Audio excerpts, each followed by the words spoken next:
올바로 갈등을 해결하는 법과 포기하는 것도 중요한 능력인 이유. 우리가 오늘 탐구하고자 하는 주제는 인간 존재의 가장 근본적인 두 가지 도전, 즉 갈등의 해결과 포기의 기술입니다. 이 두 가지는 언뜻 상반된 것처럼 보이지만 실제로는 인간의 성숙과 영적 성장을 위한 필수 불가결한 쌍둥이 개념입니다. 인간 사회의 역사는 갈등의 역사라고 해도 과언이 아닙니다.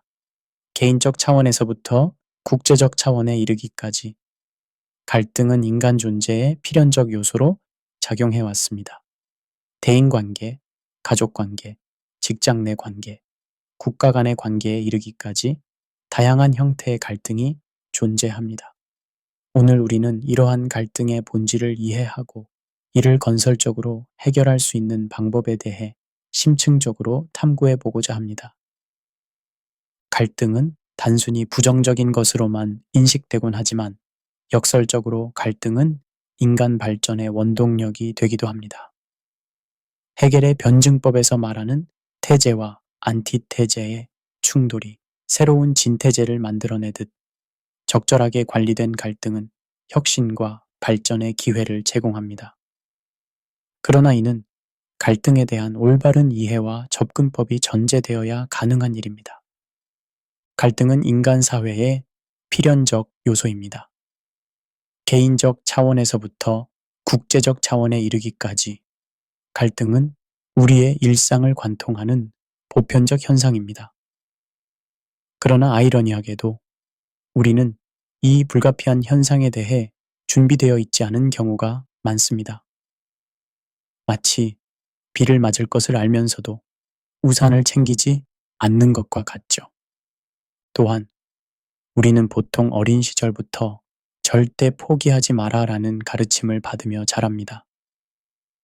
이는 분명 훌륭한 가르침이지만 모든 상황에 일률적으로 적용하기에는 인생이란 너무나도 복잡하고 다양한 변수를 포함하고 있지요. 오늘 우리는 이 포기라는 개념에 대해 보다 심층적이고 철학적인 접근을 시도할 것입니다. 포기는 전통적으로 실패나 나약함의 상징으로 여겨져 왔습니다. 그러나 역설적으로 때로는 포기야말로 더 큰 성공으로 가는 길을 여는 지혜로운 선택이 될 수 있습니다. 제1장 갈등의 본질과 기원, 갈등의 어원을 살펴보면 함께와 부딪힌다의 합성어에서 유래했습니다. 이는 서로 다른 두 개체가 동일한 공간에서 충돌하는 상황을 의미합니다. 이러한 어원적 의미는 갈등의 본질적 특성을 잘 드러냅니다. 갈등학의 선구자인 모튼 도이치는 갈등을 양립할 수 없는 활동들의 발생으로 정의했습니다. 즉, 한 사람의 행동이 다른 사람의 목표 달성을 방해하거나 저해할 때 갈등이 발생한다는 것입니다. 이러한 정의는 갈등이 단순한 감정적 대립이 아닌 구조적이고 객관적인 상황에서 비롯된다는 점을 시사합니다. 갈등의 기원은 다양합니다. 정신분석학의 창시자 프로이트는 갈등을 본능적 충동과 사회적 규범 사이의 내적 투쟁으로 보았습니다. 한편 사회학자 칼 마르크스는 사회적 갈등을 계급 간의 불평등한 자원 분배에서 비롯된 것으로 설명했습니다. 현대 심리학에서는 인지 부조화 이론을 통해 갈등을 설명하기도 합니다. 갈등의 유형도 다양합니다. 내적 갈등은 개인 내부에서 발생하는 갈등으로 가치관, 욕구, 역할 등의 충돌을 의미합니다. 대인 갈등은 개인 간의 갈등을, 집단 간 갈등은 집단 사이의 갈등을 의미합니다. 이외에도 역할 갈등, 가치 갈등, 이해관계 갈등 등 갈등은 그 원인과 맥락에 따라 다양한 형태로 나타납니다. 재미있는 것은 인간만이 복잡한 갈등 구조를 형성한다는 점입니다. 동물의 경우 대부분 자원과 영역, 짝짓기를 위한 단순한 형태의 갈등만 존재하지만 인간은 추상적인 개념, 가치관, 이념, 심지어는 상상 속의 개체에 대해서도 갈등을 경험합니다. 참 아이러니하죠? 지구상에서 가장 진화했다는 종이 가장 복잡한 갈등 구조를 만들어내는 것을 보면 진화가 항상 더 나은 방향으로 진행되는 것은 아닌 것 같습니다. 물론 이는 단지 진화론에 대한 하나의 관점일 뿐이며 제가 주장하는 사상은 아닙니다. 제2장 맞다 틀리다의 이분법적 사고와 갈등. 갈등의 핵심 원인 중 하나는 이분법적 사고입니다. 특히 맞다 틀리다의 프레임은 갈등을 심화시키는 주요 요인이 됩니다.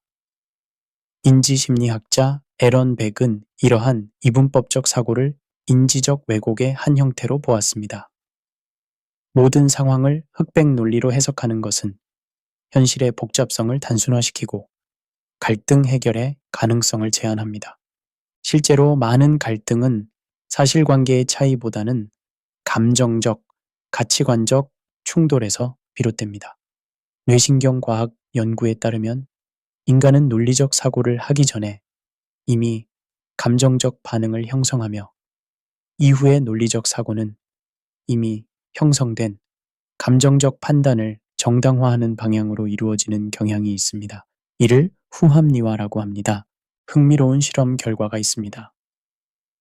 하버드 대학의 연구진은 피험자들에게 정치적 이슈에 대한 자신의 의견과 반대되는 강력한 증거를 제시했습니다. 놀랍게도 대부분의 피험자들은 자신의 의견을 바꾸기보다는 그 증거를 자신의 기존 입장에 맞게 해석하거나 증거 자체를 불신하는 경향을 보였습니다. 이는 확증 편향이라는 인지적 오류로 우리가 얼마나 객관적 사실보다 주관적 감정에 의존하는지를 보여줍니다. 이처럼 맞다 틀리다의 싸움은 실제로는 내 감정이 옳다, 내 감정이 틀리다의 싸움인 경우가 많습니다. 이러한 관점에서 볼 때 갈등 해결의 첫 번째 단계는 이분법적 사고에서 벗어나 다양한 관점과 감정의 존재를 인정하는 것입니다. 제3장 목소리를 낮추고 귀를 여는 듣기의 기술. 갈등 해결의 두 번째 단계는 효과적인 의사소통 방식을 채택하는 것입니다. 특히 목소리를 낮추고 귀를 여는 태도는 갈등 상황에서 핵심적인 요소입니다. 의사소통 이론가 마셜 로젠버그는 비폭력 대화라는 개념을 통해 상호 존중과 이해를 바탕으로 한 의사소통의 중요성을 강조했습니다.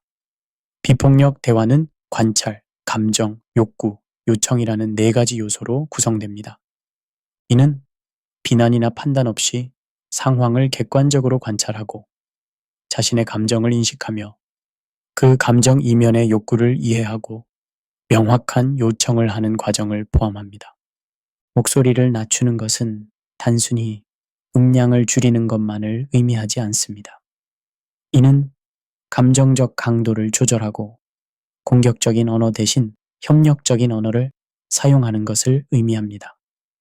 연구에 따르면 인간의 뇌는 위협적인 상황에서 투쟁 도피 반응을 활성화시킵니다.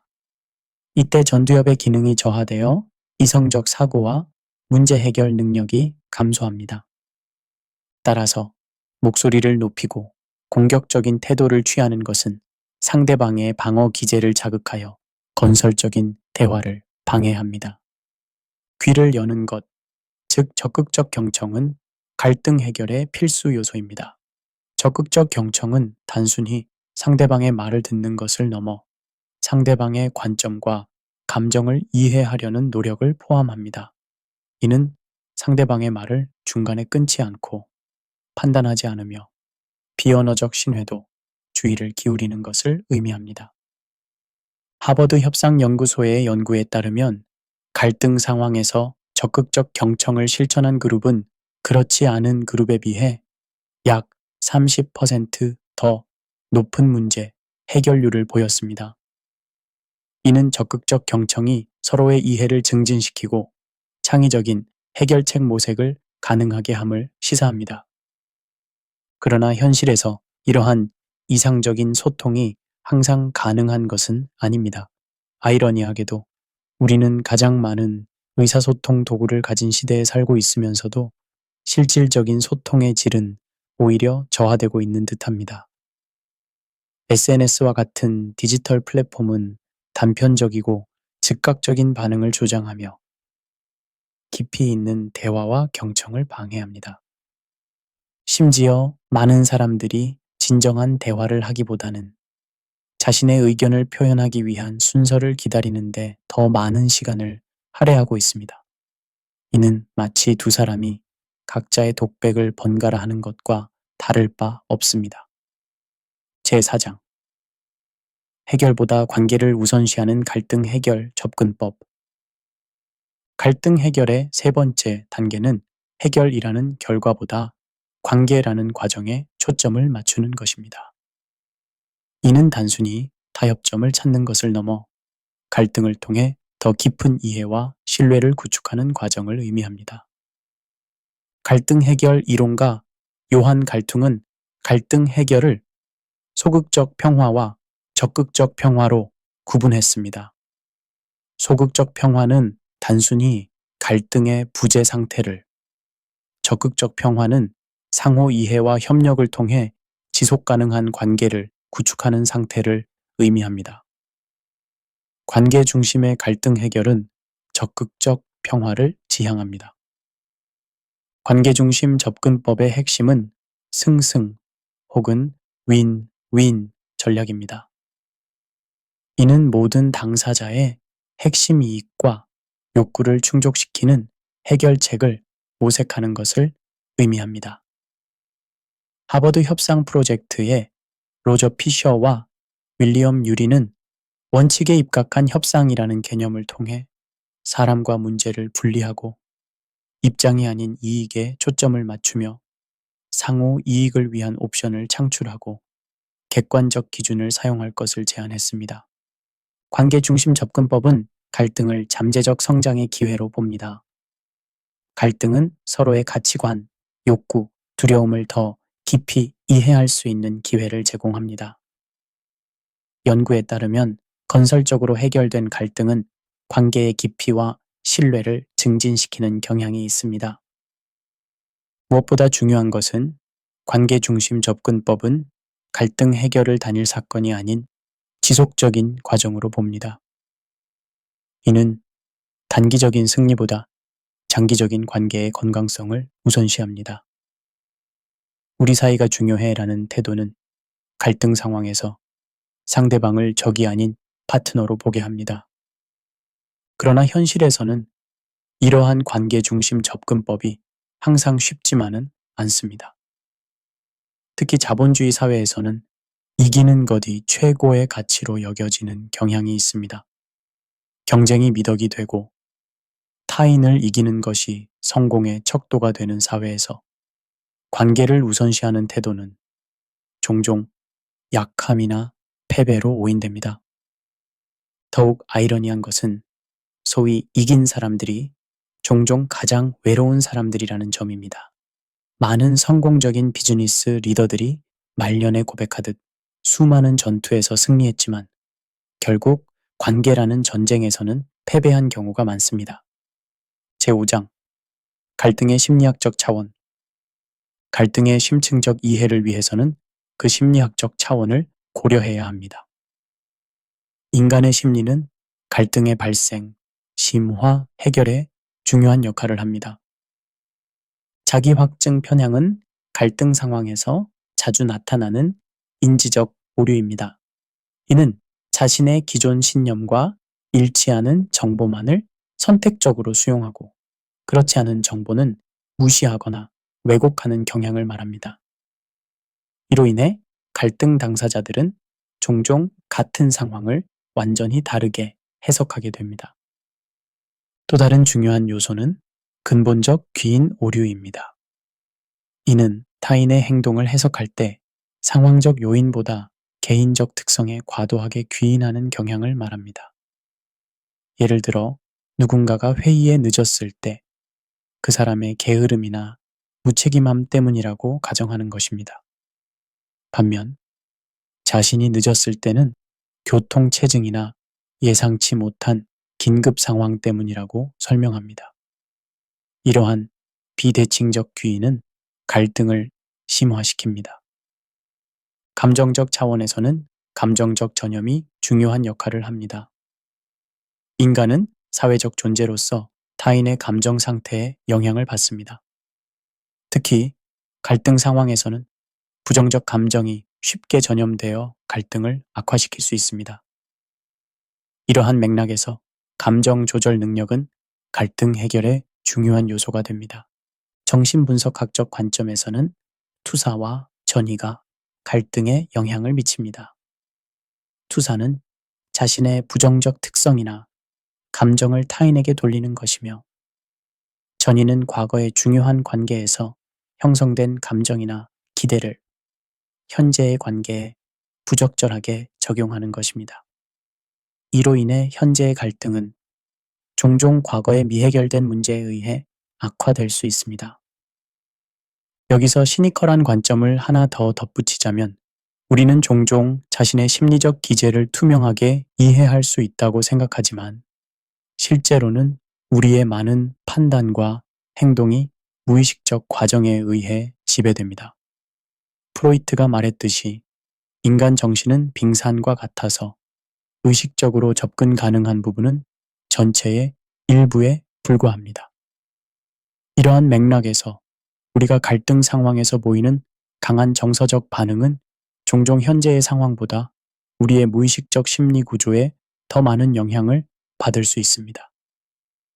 이것이 바로 왜 때로는 사소한 갈등이 극단적인 감정적 반응을 일으키는지에 대한 설명이기도 합니다. 제6장 갈등 해결의 사회 문화적 맥락. 갈등과 그 해결 방식은 사회 문화적 맥락에 따라 크게 달라집니다. 문화적 가치, 사회적 규범, 역사적 배경은 갈등의 인식, 표현, 해결에 중요한 영향을 미칩니다. 문화 인류학자 에드워드 홀은 문화를 고맥락과 저맥락 문화로 구분했습니다. 고맥락 문화에서는 간접적인 의사소통, 관계의 중심적 접근, 집단적 해결책이 선호되는 반면, 저맥락 문화에서는 직접적인 의사소통, 문제 중심적 접근, 개인적 권리가 강조됩니다. 이러한 문화적 차이는 갈등 해결 과정에 큰 영향을 미칩니다. 또한 갈등에 대한 사회적 인식도 중요한 요소입니다. 일부 사회에서는 갈등이 건강한 다양성의 표현으로 수용되는 반면, 다른 사회에서는 갈등이 사회적 조화를 깨뜨리는 부정적 요소로 간주됩니다. 전자의 경우 갈등의 공개적 표현과 해결이 장려되는 반면, 후자의 경우 갈등의 회피나 은폐가 더 일반적일 수 있습니다. 역사적 맥락 또한 갈등 해결에 영향을 미칩니다. 과거의 갈등 경험, 특히 폭력적이거나 트라우마적인 경험은 현재의 갈등 인식과 대응 방식에 지속적인 영향을 미칩니다. 이는 개인적 차원뿐만 아니라 집단적, 국가적 차원에서도 적용됩니다. 권력 관계는 갈등 해결 과정에서 중요한 요소입니다. 권력의 불균형은 갈등의 표현과 해결 방식을 왜곡할 수 있습니다. 사회학자 피에르 부르디오에는 상징적 폭력이라는 개념을 통해 지배적 집단이 자신들의 이익을 보편적 가치로 정당화하는 과정을 설명했습니다. 이러한 맥락에서 진정한 갈등 해결은 권력 관계의 인식과 재조정을 포함해야 합니다. 여기서 시니컬한 관점을 하나 더 덧붙이자면, 우리는 종종 갈등 해결의 보편적 원칙을 찾으려 하지만 이러한 시도 자체가 특정 문화적 가치관을 보편화하는 오류를 범할 수 있습니다. 대화를 통한 해결이라는 접근법조차 특정 문화적 맥락에서 발전된 것임을 인식할 필요가 있습니다. 어떤 문화에서는 침묵이나 간접적 소통이 더 효과적인 갈등 해결 방식일 수 있으며, 이를 열등한 방식으로 판단하는 것은 문화적 편향을 반영하는 것일 수 있습니다. 제7장 갈등 해결을 위한 실천적 전략. 이론적 이해를 넘어 갈등 해결을 위한 실천적 전략과 기술을 개발하는 것이 중요합니다. 이는 일상생활에서 갈등을 효과적으로 관리하고 해결하는 데 도움을 줍니다. 첫째, 나 전달법은 효과적인 의사소통 전략입니다. 이는 상대방을 비난하거나 판단하는 너 전달법 대신 자신의 감정과 경험에 초점을 맞추는 방식입니다. 예를 들어, 네가 항상 늦어서 정말 무책임해 라고 말하는 대신 약속 시간에 늦으면 나는 무시당한 느낌이 들어 라고 표현하는 것입니다. 이는 방어적 반응을 줄이고 공감적 소통을 촉진합니다. 둘째, 중재는 제3자의 도움을 통해 갈등을 해결하는 방법입니다. 중재자는 중립적 입장에서 양측의 의견을 경청하고 상호 이해와 합의를 촉진합니다. 중재는 직접적인 대화가 어려운 상황에서 특히 유용합니다. 셋째, 감정 조절은 갈등 상황에서 필수적인 기술입니다. 이는 자신의 감정을 인식하고 그 강도를 조절하며 적절한 방식으로 표현하는 능력을 의미합니다. 마음 챙김과 같은 기법은 감정 조절에 도움이 될 수 있습니다. 넷째, 공동 문제 해결은 갈등을 경쟁이 아닌 협력의 기회로 전환하는 접근법입니다. 이는 문제 정의, 가능한 해결책 모색, 최적의 해결책 선택, 실행, 평가라는 단계로 구성됩니다. 이 과정에서 모든 당사자의 참여와 기여가 중요합니다. 다섯째, 관점 취하기는 상대방의 입장에서 상황을 이해하려는 노력입니다. 이는 공감 능력을 향상시키고 갈등 상황에 대한 통합적 이해를 촉진합니다. 관점 취하기는 단순히 상대방의 의견을 듣는 것을 넘어 그들의 가치관, 경험, 두려움을 이해하려는 시도를 포함합니다. 갈등 해결 전략을 개발할 때 주의해야 할 점은 이러한 전략들이 만능이 아니라는 것입니다. 모든 갈등 상황은 고유한 맥락과 복잡성을 가지며 따라서 상황에 맞는 유연한 접근이 필요합니다. 또한 갈등 해결은 기술뿐만 아니라 태도의 문제이기도 합니다. 진정한 해결 의지와 상호 존중의 태도 없이는 어떠한 기술도 효과를 발휘하기 어렵습니다. 현실적으로 갈등 해결 전략을 실천하는 것은 쉽지 않습니다. 특히 감정이 고조된 상황에서는 이성적 판단과 효과적인 소통이 어려워집니다. 이러한 상황에서는 타임아웃을 활용하는 것이 도움이 될 수 있습니다. 즉, 잠시 상황에서 벗어나 감정을 진정시킨 후 대화를 재개하는 것입니다. 인간관계에서 발생하는 갈등에 대한 실천적 접근을 생각해 볼 때 우리는 종종 대화 그 자체를 목적으로 삼는 오류를 범합니다. 우리는 대화가 필요해 라는 말은 마치 대화만으로 모든 문제가 해결될 것처럼 들리지만 현실에서는 단순히 말을 주고받는 것만으로는 충분하지 않습니다. 진정한 소통은 말하는 것보다 듣는 것, 주장하는 것보다 이해하는 것에 더 많은 비중을 둡니다. 이런 점에서 갈등 해결의 핵심은 대화가 아닌 이해에 있다고 할 수 있습니다. 제8장 갈등의 긍정적 측면과 성장의 기회. 갈등은 일반적으로 부정적인 경험으로 인식되지만 적절히 관리될 경우 개인적, 관계적, 사회적 성장의 기회가 될 수 있습니다. 갈등의 긍정적 측면을 인식하고 활용하는 것은 갈등에 대한 보다 균형 잡힌 접근을 가능하게 합니다. 첫째, 갈등은 중요한 문제에 대한 인식을 높입니다. 갈등은 종종 간과되었던 문제나 불만을 표면화시켜 이를 해결할 수 있는 기회를 제공합니다. 이는 개인적 관계뿐만 아니라 조직이나 사회적 맥락에서도 적용됩니다. 둘째, 갈등은 혁신과 창의성을 촉진할 수 있습니다. 다양한 관점과 아이디어의 충돌은 새로운 통찰과 해결책을 도출하는 촉매제가 될 수 있습니다. 조직 심리학자 칼 와이크흐는 창조적 마찰이라는 개념을 통해 적절한 수준의 갈등이 창의적 사고를 자극할 수 있음을 설명했습니다. 셋째, 갈등은 자기 이해와 성장의 기회를 제공합니다. 갈등 상황에서 자신의 반응과 행동 패턴을 관찰함으로써 자신의 가치관, 욕구, 두려움에 대한 더 깊은 이해를 얻을 수 있습니다.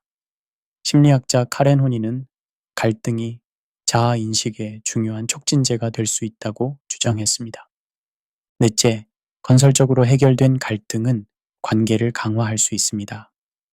갈등을 통해 서로의 경계, 가치, 욕구를 명확히 하고 이에 대한 상호 이해와 존중을 발전시킬 수 있습니다. 연구에 따르면 건강하게 해결된 갈등 경험은 관계의 깊이와 탄력성을 증가시키는 경향이 있습니다. 다섯째, 사회적 차원에서 갈등은 정의와 평등을 향한 변화의 원동력이 될 수 있습니다. 역사적으로 많은 사회운동과 개혁은 기존 질서와의 갈등을 통해 이루어졌습니다. 이러한 맥락에서 갈등은 사회 발전의 필수적인 요소로 볼 수 있습니다. 그러나 갈등의 이러한 긍정적 측면은 갈등이 건설적으로 관리될 때에만 실현됩니다. 다시 말해, 갈등 자체가 아니라 갈등에 대한 우리의 접근 방식이 결정적 요소입니다. 갈등을 회피하거나 억압하는 것이 아니라 이를 인식하고 건설적으로 다루는 태도가 갈등의 잠재적 가치를 최대화합니다. 이처럼 갈등은 위기이자 기회입니다. 그것은 마치 불과 같아서 통제되지 않으면 파괴적이지만 적절히 관리되면 따뜻함과 빛을 제공합니다. 우리의 과제는 갈등을 두려워하거나 회피하는 것이 아니라 이를 성장과 발전의 도구로 활용하는 지혜를 발전시키는 것입니다. 제9장 갈등 해결의 사회적 영향력. 갈등 해결은 개인적 관계를 넘어 사회적, 글로벌 차원에서도 중요한 함의를 가집니다. 효과적인 갈등 해결 방식은 사회적 조화와 지속 가능한 발전에 기여합니다. 국제관계에서 갈등 해결은 평화 구축의 핵심 요소입니다. 유엔과 같은 국제기구는 다양한 갈등 해결 메커니즘을 통해 국가 간 분쟁을 평화적으로 해결하고자 노력합니다. 국제중재, 평화 유지 활동, 예방 외교 등은 국제적 갈등 해결의 중요한 도구입니다. 사회 내의 다양한 집단 간의 갈등 해결은 사회적 통합과 결속을 강화합니다. 인종, 종교, 계급, 젠더 등에 기반한 집단 간 갈등은 사회적 분열과 불안정을 초래할 수 있습니다. 이러한 갈등을 건설적으로 해결하는 것은 사회적 평화와 정의를 실현하는 데 필수적입니다. 경제적 맥락에서 갈등 해결은 지속 가능한 발전에 기여합니다. 노사 갈등, 자원 분배를 둘러싼 갈등, 경제적 이해관계의 충돌 등은 경제 성장과 발전을 저해할 수 있습니다.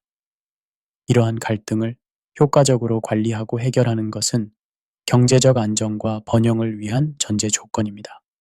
교육 시스템에서 갈등 해결 기술을 가르치는 것은 미래 세대의 사회적 역량을 강화합니다. 많은 교육기관이 갈등 해결, 중재, 협상 등의 기술을 교육 과정에 포함시키고 있습니다. 이는 학생들이 다양성과 차이를 존중하고 갈등을 건설적으로 다룰 수 있는 능력을 발전시키는 데 도움을 줍니다. 기술의 발전은 갈등 해결의 새로운 가능성과 도전을 제시합니다. 소셜 미디어와 같은 디지털 플랫폼은 갈등을 증폭시킬 수도 있지만 동시에 대화와 이해를 촉진하는 도구가 될 수도 있습니다. 온라인 분쟁 해결 시스템은 물리적 제약을 넘어 갈등 해결의 접근성을 높이는 혁신적 방안입니다. 갈등 해결의 사회적 영향력을 최대화하기 위해서는 다양한 수준에서의 통합적 접근이 필요합니다. 각 수준은 상호 연결되어 있으며 한 수준에서의 변화는 다른 수준에도 영향을 미칩니다. 그러나 사회적 차원에서의 갈등 해결도 현실적 한계와 도전에 직면합니다. 권력 불균형, 구조적 불평등, 역사적 적대감, 자원의 제약 등은 갈등 해결을 복잡하게 만드는 요소들입니다. 이러한 도전에도 불구하고 갈등 해결을 향한 지속적인 노력은 보다 평화롭고 정의로운 사회를 구축하는 데 필수적입니다. 제10장 포기의 개념적 재정의 포기라는 단어는 우리 사회에서 주로 부정적인 의미로 사용됩니다. 그러나 언어학적 관점에서 보면 포기는 놓다와 버리다라는 두 한자의 조합으로 직역하면 손에 쥐고 있던 것을 내려놓는 행위를 의미합니다. 이는 단순히 실패를 인정하는 소극적 행위가 아니라 오히려 적극적인 선택과 결정의 과정으로 재해석될 수 있습니다. 현대 심리학에서는 전략적 포기라는 개념이 있습니다. 이는 제한된 자원과 에너지를 가장 효율적으로 활용하기 위해 일부 목표나 활동을 의식적으로 포기하는 것을 의미합니다. 예를 들어 성공한 기업가들은 종종 성공의 비결로 무엇을 하지 않을 것인가를 결정하는 능력을 꼽습니다. 아이러니하게도 때로는 더 많은 것을 성취하기 위해 더 많은 것을 포기해야 하는 역설이 존재하는 것입니다. 물론 이런 논의가 진행될 때마다 저는 살짝 비웃음을 짓게 됩니다. 그토록 많은 자기 개발서들이 절대 포기하지 말라고 외치면서 동시에 집중하기 위해 불필요한 것을 버려라고 말하는 모순을 과연 얼마나 많은 사람들이 인식하고 있을까요? 하하, 웃기지 않나요? 우리는 동일한 행동을 두고 때로는 나약함이라 비난하고 때로는 전략적 선택이라 축혔습니다. 인간의 언어와 사고가 얼마나 유연한지 보여주는 증거이지요. 제11장 끈기와 집착의 경계 끈기는 분명 인간의 위대한 미덕 중 하나입니다. 역사 속 위대한 발명과 발견, 예술 작품들은 대부분 인간의 불굴의 의지와 끈기의 산물입니다. 토마스 에디슨이 정오를 발명하기 위해 수천 번의 실패를 거듭했다는 이야기는 너무나 유명하지요. 그러나 여기서 우리가 간과하는 중요한 사실이 있습니다. 에디슨은 수천 번 실패했지만 동시에 수천 개의 작동하지 않는 방법을 포기한 것이기도 합니다. 여기서 우리는 끈기와 집착을 구분해야 합니다. 끈기는 목표를 향한 지속적인 노력이지만 집착은 변화하는 현실을 무시하고 감정적 애착에 사로잡혀 있는 상태입니다. 철학자 헤겔이 말했듯이 진정한 자유는 필연성을 인식하는 것입니다. 때로는 현실의 한계를 인정하고 다른 경로를 모색하는 것이 진정한 지혜일 수 있습니다.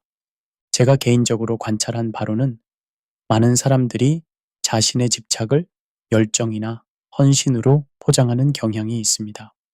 하지만 그 내면을 들여다보면 종종 그것은 변화에 대한 두려움이나 실패를 인정하고 싶지 않은 자존심에서 비롯된 경우가 많습니다.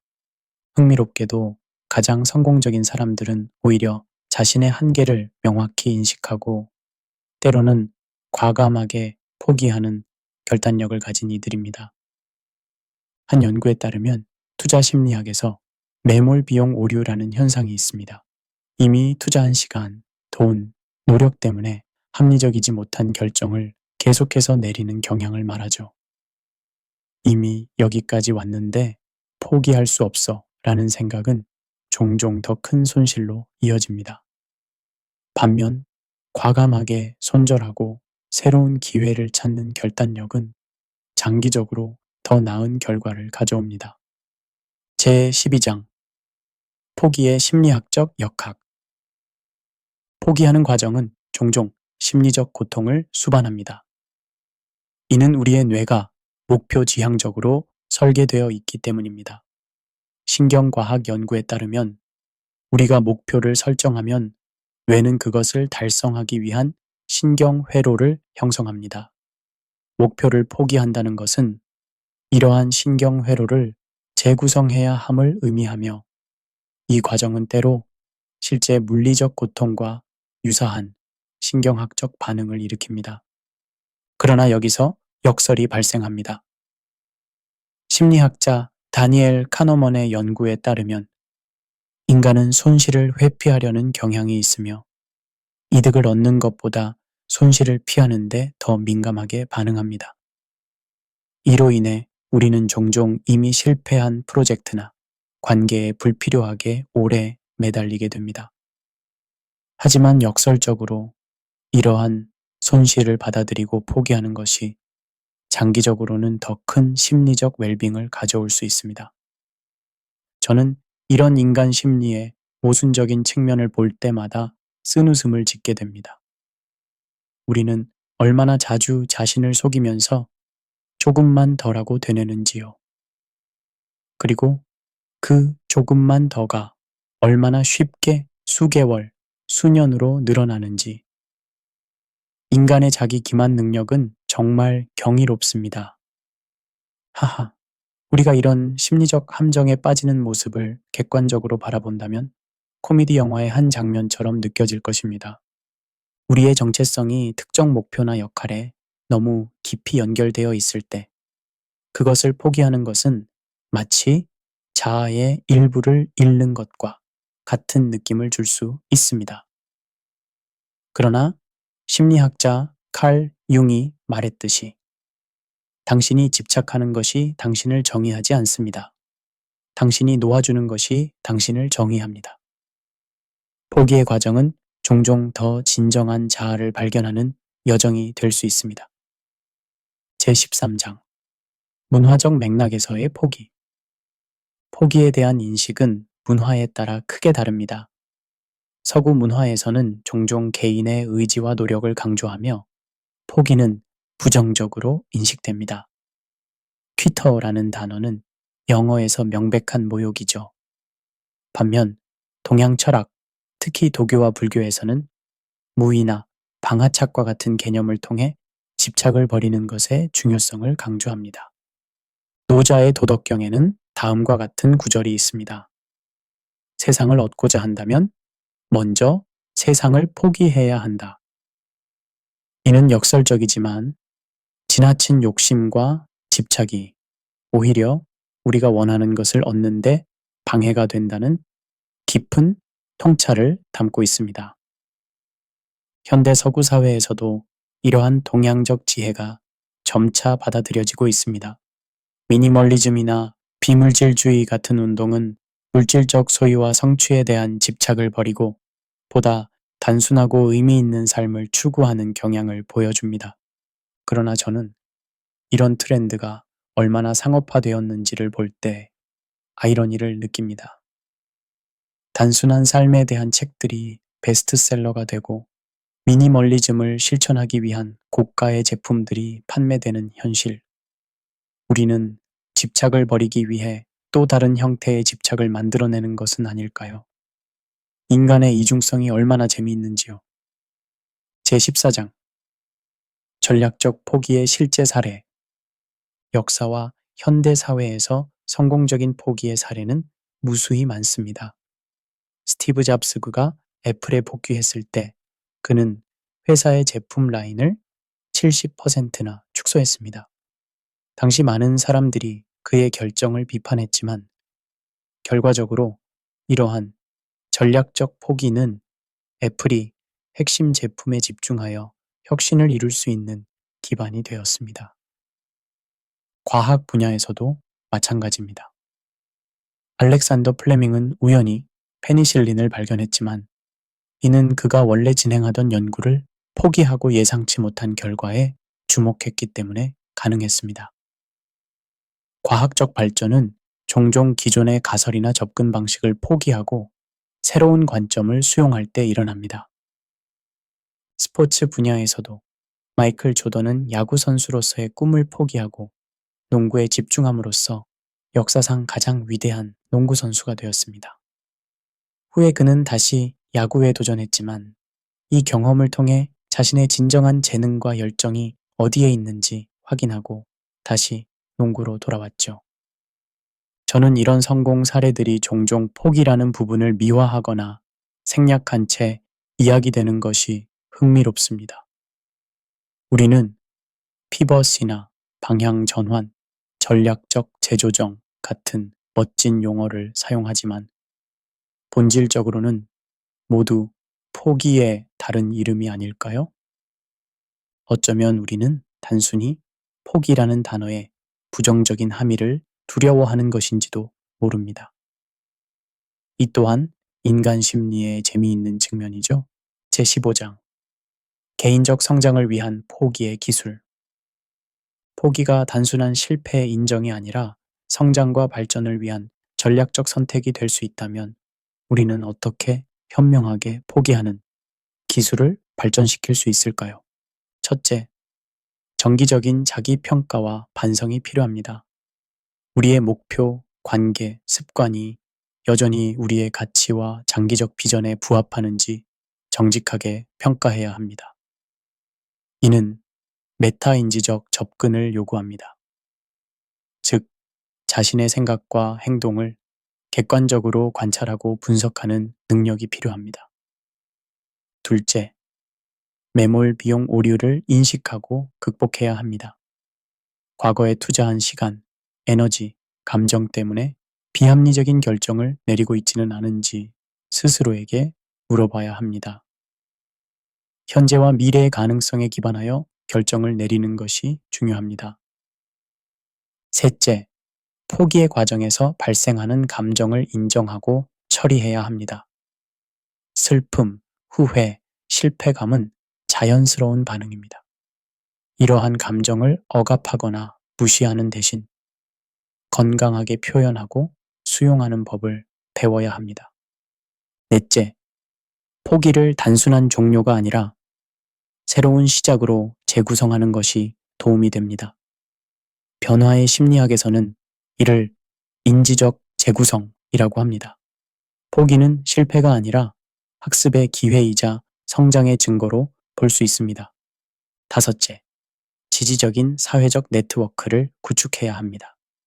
변화와 포기의 과정은 종종 외로울 수 있으며 이때 우리의 결정을 이해하고 지지해주는 사람들의 존재가 중요합니다. 저는 이런 조언들이 얼마나 쉽게 말해지고 얼마나 어렵게 실천되는지 잘 압니다. 특히 새로운 시작으로 재구성하라는 조언은 마치 실패한 다이어트를 건강 여정의 새로운 장이라고 부르는 것만큼이나 달콤한 자기기만처럼 들릴 수 있지요. 하하, 우리 모두 그런 경험이 있지 않나요? 그러나 때로는 이런 달콤한 거짓말이 우리가 앞으로 나아가는 데 필요한 용기를 줄 수도 있습니다. 인생이란 그런 것이니까요. 제16장 영적, 철학적 맥락에서의 포기. 많은 종교와 철학 전통에서 포기 또는 버림의 개념은 중요한 위치를 차지합니다. 기독교에서는 자기 부인과 십자가를 짊어짐의 중요성을 강조합니다. 예수님은 누구든지 나를 따라오려거든 자기를 부인하고 자기 십자가를 지고 나를 따를 것이니라 라고 마태복음 16장 24절에서 말씀하셨습니다. 불교에서는 비집착이 중심 교리로 모든 고통은 집착에서 비롯된다고 가르칩니다. 도교에서는 무의자연의 개념을 통해 강제적인 노력을 버리고 자연의 흐름에 따르는 것의 중요성을 강조합니다. 현대 철학에서도 포기의 개념은 중요하게 다뤄집니다. 실존주의 철학자들은 인생의 우연성과 불확실성을 받아들이는 것의 중요성을 강조했습니다. 사르트르는 인간은 자유로운 존재이며 자유롭도록 단죄되었다고 표현했는데 이는 우리가 과거의 결정이나 사회적 기대에 구속되지 않고 언제든 새로운 선택을 할 수 있음을 의미합니다. 저는 이렇게 다양한 철학적, 종교적 전통에서 모두 포기의 중요성을 강조한다는 사실이 흥미롭습니다. 그럼에도 불구하고 우리 현대 사회는 여전히 절대 포기하지 마라 라는 메시지를 더 강하게 밀어붙이고 있지요. 아마도 우리의 자본주의적, 소비주의적 사회 구조가 지속적인 성취와 획득을 강조하기 때문일 것입니다. 더 많이, 더 빨리, 더 높이라는 구호가 충분히 평화롭게, 균형 있게 라는 가치보다 우선시되는 것이 현실입니다. 아이러니하지 않나요? 제17장 응용, 일상에서의 포기의 지혜. 이제 이러한 개념들을 우리의 일상에 어떻게 적용할 수 있는지 살펴보겠습니다. 직업적 맥락에서 우리는 종종 완벽주의라는 함정에 빠집니다. 모든 것을 완벽하게 하려는 욕구는 종종 완성을 방해합니다. 때로는 충분히 좋은 상태에서 멈추고 다음 단계로 나아가는 지혜가 필요합니다. 80대 20 법칙 혹은 파레토 원칙에 따르면 결과의 80%는 노력의 20%에서 나온다고 합니다. 나머지 20%의 결과를 위해 80%의 추가 노력을 기울이는 것이 과연 가치 있는 선택일까요? 관계에서도 마찬가지입니다. 모든 관계가 영원히 지속될 필요는 없습니다. 때로는 우리의 성장을 방해하거나 서로에게 해를 끼치는 관계를 과감히 정리하는 것이 모두에게 유익할 수 있습니다. 이는 물론 쉬운 결정이 아니며 깊은 성찰과 용기를 요구합니다. 건강 관리에 있어서도 우리는 종종 무리한 다이어트나 운동 계획에 집착합니다. 그러나 장기적인 건강과 웰빙을 위해서는 때로 단기적인 목표를 조정하거나 포기하는 유연성이 필요합니다.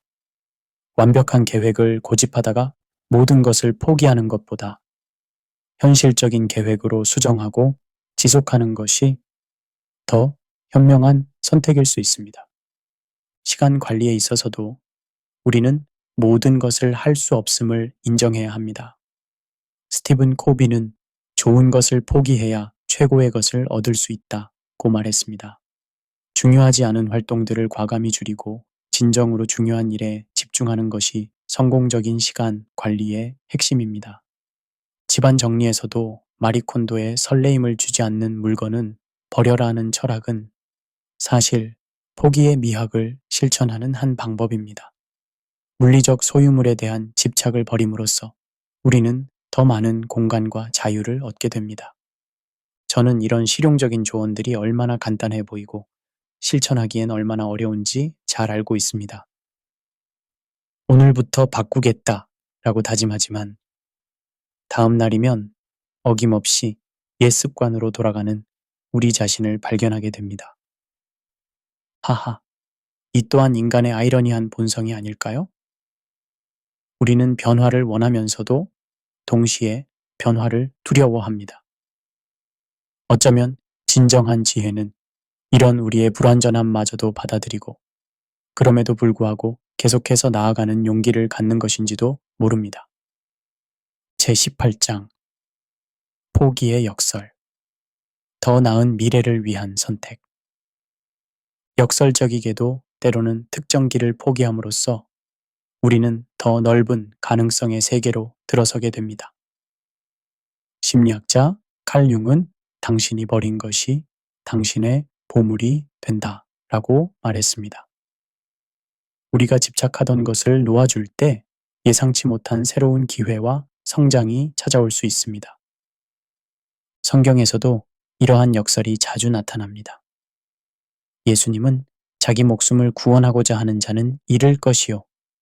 나를 위하여 자기 목숨을 잃는 자는 찾으리라.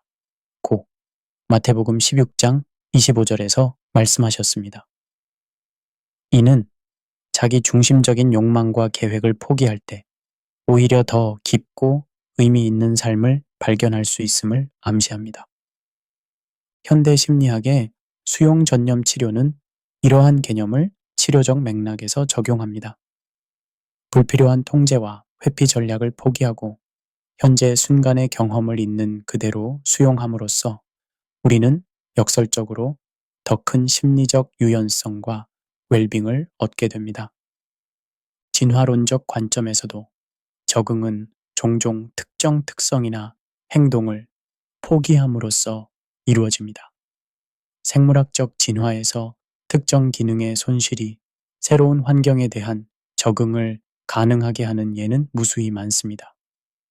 이는 단순한 의견이나 가설이 아니라 과학적 관찰에 기반한 사실입니다. 마찬가지로 문화적, 사회적 진화에서도 낡은 관행과 신념을 버리는 것은 새로운 발전을 위한 전제 조건이 될 수 있습니다. 저는 이러한 역설이 인생의 모든 측면에 존재한다고 생각합니다. 통제하려 할수록 더 많은 것이 통제를 벗어나고 소유하려 할수록 더 많은 것이 우리를 소유합니다. 행복을 직접적으로 추구할수록 그것은 더 멀어지고 다른 이들의 행복에 기여할 때 우리 자신의 행복이 찾아옵니다. 이런 역설들은 종종 우리를 당혹스럽게 만들지만 동시에 인생의 깊은 지혜를 담고 있습니다. 제19장 성경적 관점에서 본 갈등 해결과 포기의 지혜. 지금까지 우리는 갈등의 다양한 차원과 해결 방안에 대해 심리학적, 사회학적, 문화적 관점에서 살펴보았습니다. 이제 우리는 오랜 인류의 지혜가 담긴 성경이 갈등 해결에 대해 어떤 통찰을 제공하는지 살펴보고자 합니다. 성경은 인간 갈등의 근원과 본질에 대한 깊은 통찰을 제공합니다. 창세기에 나타난 인류 최초의 카인과 아벨의 갈등부터 신약의 초대 교회 내 갈등에 이르기까지 성경은 다양한 갈등 상황과 그 해결 과정을 기록하고 있습니다.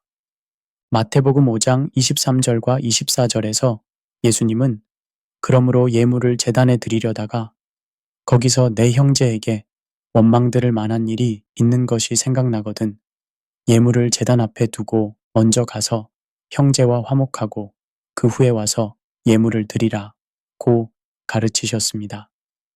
이는 관계의 회복이 종교적 의식보다 우선함을 강조하는 가르침으로 앞서 논의한 해결보다 관계를 우선하라는 원칙과 일맥상통합니다. 로마서 12장 18절에서 바울은 할 수 있거든 너희로서는 모든 사람과 더불어 화목하라고 권면합니다.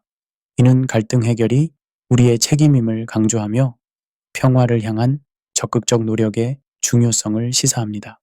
야고보서 1장 19절은 내 사랑하는 형제들아 너희가 알지니 사람마다 듣기는 속히 하고 말하기는 더디하며 성내기도 더디하라고 가르칩니다. 이는 효과적인 의사소통의 핵심 원칙인 목소리를 낮추고 귀를 여는 태도를 성경적 관점에서 강조한 것입니다.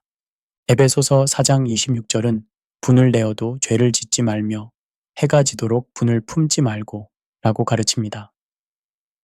이는 감정 자체를 부정하는 것이 아니라 그것을 건강하게 다루는 방법을 제시합니다.